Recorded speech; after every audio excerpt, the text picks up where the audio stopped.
Nah, Bro William, ini kita mau diskusi aja nih sebenarnya. Siap. Sharing dong, Bro. Sebagai seorang politisi dari keturunan Tionghoa, ada nggak sih bedanya soal posisi Tionghoa di perpolitikan Indonesia, posisi Tionghoa di dalam kemajuan bangsa dan negara kita sebelum Bro William menjabat sebagai anggota dewan dan sesudah menjabat? Ada nggak sih perbedaan cara pandang juga, Herel? Begitu refleksinya Bro William itu terjadi. Silakan, Bro. Ya, terima kasih, Bang Rian. Saya panggil Bang Rian karena kita satu alma mater. Betul. Jadi, kalau ditanyakan soal pandangannya seperti apa, jadi memang kalau saya sejak di FH itu memang sudah sedikit-sedikit mencoba untuk berpolitik di kampus. Jadi waktu itu saya pernah menjabat sebagai anggota Kongres, pernah juga sebagai ketua Mahkamah Mahasiswa, lalu saya juga ambil hukum tata negara. Jadi bagi saya sejak mahasiswa, hal-hal yang berbau dengan kenegaraan, lalu politik itu suatu hal yang menurut saya tidak asing. Bahkan saya sangat menyukainya itu sejak saya SMA. Saya sebenarnya beruntung karena saya dari generasi Z yang tidak secara sadar mengalami tragedi 98. Saya waktu itu masih berumur 2 tahun kalau nggak salah. Jadi tidak ada luka traumatik yang dalam gitu. Saya sadar bahwa masyarakat Tionghoa yang mengalami tragedi 98 pada waktu itu pasti punya luka yang sangat dalam dan trauma yang sampai sekarang masih ada. Nah, justru saya ketika berpolitik di kampus, mengambil hukum tata negara, itu tidak ada semacam barrier gitu. Jadi mungkin sangat beda sekali dengan generasi sebelumnya, bahwa orang Tionghoa biasanya ya kalau nggak berdagang ya pasti ya berdagang sih, banyakan gitu ya. Tapi bagi saya pada waktu itu tidak ada semacam barrier atau hambatan karena lahir dan besar di zaman reformasi, lalu kesempatan untuk masyarakat Tionghoa untuk menjadi pejabat publik juga semakin besar, semakin banyak juga orang Tionghoa yang sekarang menurut saya minat untuk masuk ke sektor publik, baik itu menjadi ASN atau menjadi politisi. Jadi ketika saya memutuskan untuk nyalek dari PSI, saya justru tidak melihat itu sebagai suatu hambatan.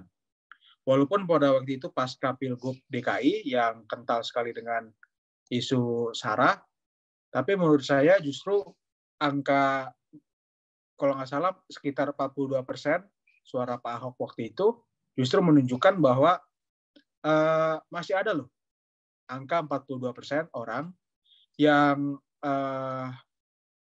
tahan terhadap isu-isu SARA.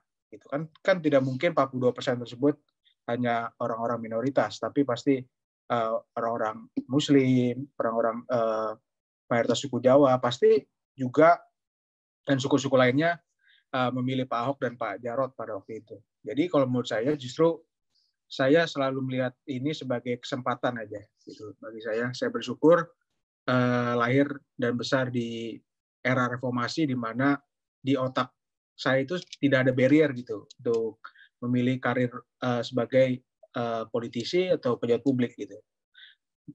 Saya sadar betul bahwa pasti berbeda jauh dengan generasi sebelum saya, di mana pasti ada barrier di pikirannya, batasan terhadap karir yang bisa dia pilih di masa depan gitu.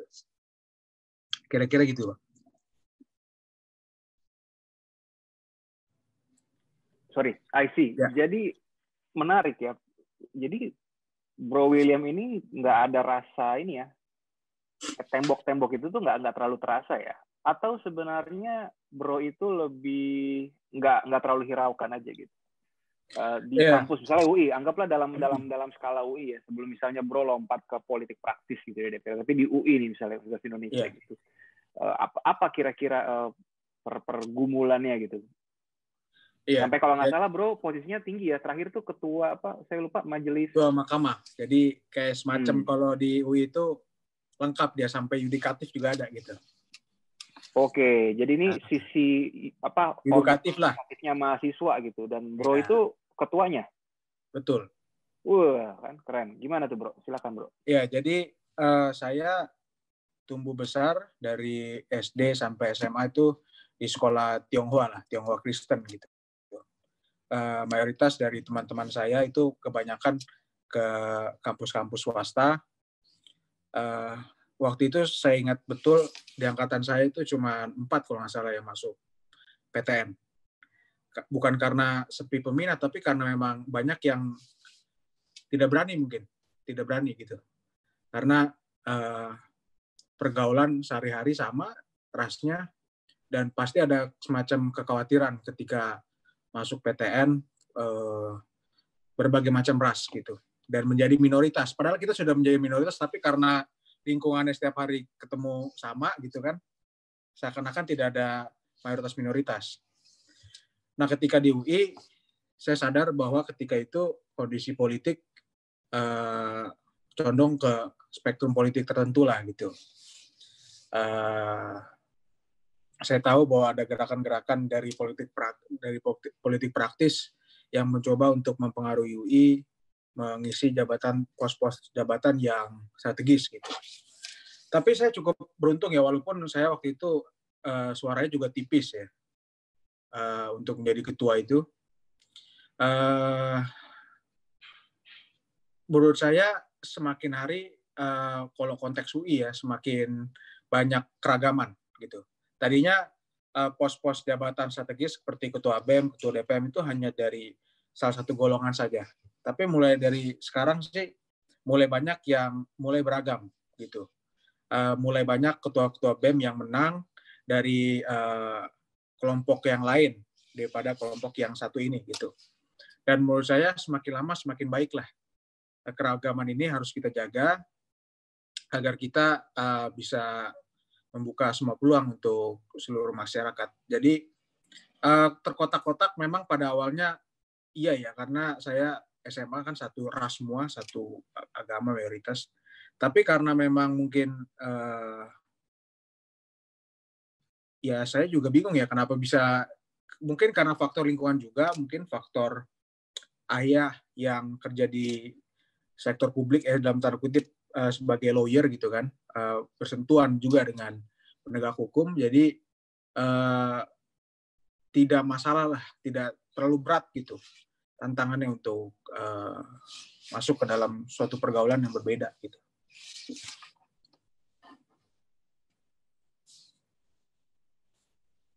Menarik bro. Bro William, saya mau gali sedikit lagi. Untuk konteks Jakarta nih, Bro William sebagai anggota Dewan di DKI Jakarta, DPRD. Bagaimana Bro Will memandang soal kebinekaan kita nih, terutama dalam lensa Jakarta ya. Apa yang udah baik dan perlu kita pertahankan, apalagi nih yang masih perlu kita perbaiki nih bro, dalam konteks Jakarta? Ya, kalau menurut saya Jakarta itu sebagai melting pot ya, di mana sebagai ibu kota pasti harus ada dimensi keberagaman yang mencerminkan suatu negara gitu. Dan negara Indonesia beragam, harusnya juga bisa direfleksikan di Jakarta sebagai melting pot gitu. Nah, saya lihat kondisi keberagaman dan toleransi yang ada di Jakarta memang suka atau tidak terpengaruhi oleh Pilgub DKI Jakarta yang terakhir ya. Itu semacam menyebabkan gelombang gerakan politik gitu yang berbasis pada politik identitas. Nah, menurut saya hal ini harus kita kontra narasi gitu. Saya waktu itu pernah menggugat undang-undang terorisme di Mahkamah Konstitusi. Saya waktu itu pernah mempermasalahkan satu kata, yaitu kata radikal. Saya waktu itu berargumen bahwa kata radikal ini disalah pahami gitu. Saya waktu itu mengatakan bahwa kata radikal ini harusnya konotasinya positif, nggak harus negatif gitu. Kan sekarang kan konotasinya sangat negatif. Karena itu saya pernah sering akhirnya sering bertemu juga dengan BNPT waktu itu. Jadi belajar dikit nih soal terorisme, radikalisme, dan lain-lain gitu. Nah, menurut saya kita harus bisa sensitif terhadap mereka yang mencoba untuk mendompleng demokrasi. Jadi, menurut saya ada kelompok-kelompok tertentu yang mencoba untuk menginfiltrasi dan mendompleng demokrasi untuk menginjeksi agenda-agenda anti-demokrasi gitu. Nah, ini yang kita tidak bisa tolerir. Jadi, seperti paradoks gitu. Kita tidak bisa mentoleransi intoleransi. Nah, jadi kita harus sadar bahwa dalam demokrasi pun ada threat semacam itu. Ada yang mendomplengi, dan kalau misalnya kelompok ini bisa berkuasa karena dia berlindung dari bemper demokrasi dan hak asasi manusia, nah ini akan berbahaya terhadap eksistensi dari demokrasi itu sendiri. Jadi menurut saya untuk konteks Jakarta, kita harus memperhatikan itu, agar masyarakat DKI Jakarta ini bisa menjadi kota percontohan demokrasi di kota-kota lain. Statistiknya sebenarnya agak aneh kan, jadi demokrasinya tinggi tapi intoleransinya tinggi juga. Gitu.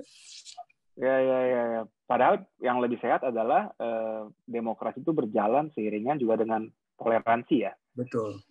Apalagi Jakarta sebagai barometer Indonesia adalah melting pot, Indonesia juga adalah melting pot ya. Jadi memang tindakan intoleransi yang sifatnya itulah mengagungkan satu suku atau apapun golongan tertentu harusnya nggak ada tempat di sini ya. Betul. Karena kita semua inilah bangsa Indonesia yang campur baur. Thank you Bro William. Yep. Kita akan tampung lagi Bro William. Pasti ada banyak pertanyaan gitu. Mungkin ada pertanyaan bagaimana dulu bisa mengungkap Aibon, tapi saya nggak akan jawab itu karena ini sesi yang beda.